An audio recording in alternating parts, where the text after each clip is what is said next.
Welcome to a new Monday morning routine.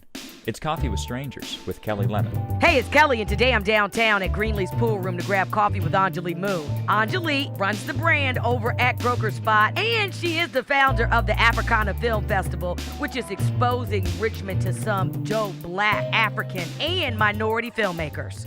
Gotta hit the cheers. For the Coffee with Strangers audience that has no idea who you are, tell them who you are and what you do in this city. My name is Enjoli Moon, and I do a couple of things here. I do marketing and branding for Croacker Spot restaurants. And my other job and passion project is being the founder and creative director of the Afrikana Independent Film Festival. Do you drink coffee? So I started drinking coffee about 2.5 years ago. I'm real serious about how I make it. It has to be with my cream, sugar. I prefer agave and cinnamon. I know that you are born and raised Richmond. Where'd you grow up and what high school, all that good stuff? I claim the West End. I went to TJ, so I'm a Viking, and spent the majority of my life over by the Bird Park area. Growing up was nice, but as you got a little older, you began to kind of see that Richmond was maybe a little boring back then. How do you feel Richmond has changed over the years? What have you seen? In 2016, it's nothing like 1996. Yeah. There was a real lack of creative energy running through this city at the time. And most people in my generation were trying to figure out ways to get out of here. I left for a little while, lived in Atlanta for about a year, came back, that wasn't my thing, and ended up working at Croacker Spot. That's when kind of the shift in Richmond kind of started, like 2001-ish. Yeah, Croacker Spot is a staple piece in this city. How do you feel that energy has exposed kind of the food scene, the art scene, the culture scene? He opened Croacker Spot in Jackson Ward before anybody thought that Jackson Ward was a place to be. And it just ended up doing tremendously well. And I think it was more than just the food. I think it was the art on the walls.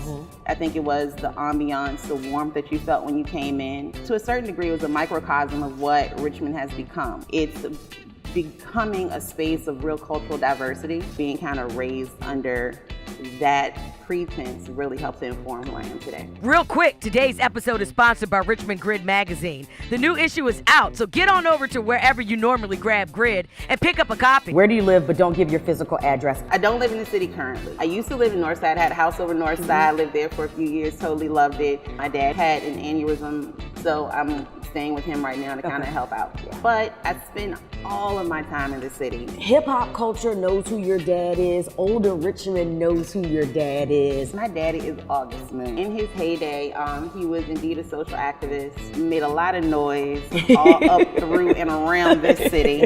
He also had a background in music, like the whole darn family, that 7 Minutes of Funk.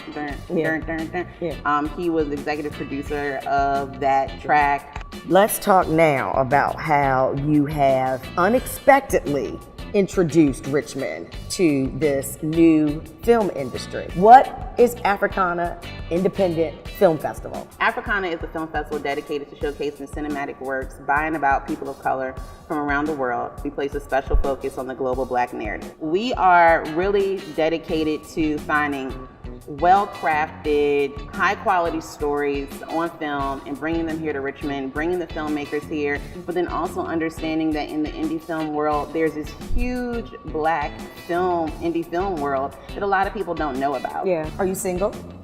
And ready to mingle.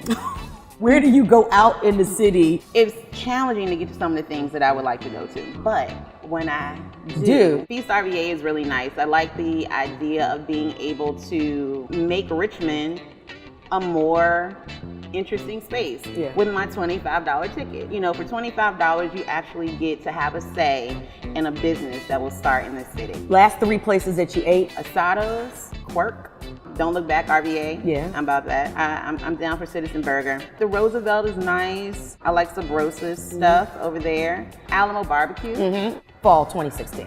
What are you looking forward to? Afrikana is planning our first multi-day festival. That's in September. So life is all about programming this 3-day event. My son's going into 8th grade. Really excited for some of the things he has lined up. Folk Festival, in terms of things to do. 2 Street, definitely excited about that. With never saying never, will you leave Richmond? I do not say never to that. Okay. I'm open to moving around a bit. Do you think you would be who you were or be able to do what you're doing in any other major city? No, because Richmond is a city in transition, it's fertile ground for ideas that maybe have been established in other places, but just they never took hold here. I can't think of a better place to create an idea like this where we have the population that we have, the level of engagement that we have. You know, I think there are a variety of the variables that come together to make Richmond a really great place for this particular idea right now. To hear the rest of my interview with Enjoli, check out the Coffee with Strangers podcast in your preferred podcast app. Subscribe to this channel on YouTube and get out and pick up a copy of Richmond Grid magazine on newsstands now. Oh, and get to coffeewithstrangersrva.com to subscribe to the newsletter. Okay, see you soon.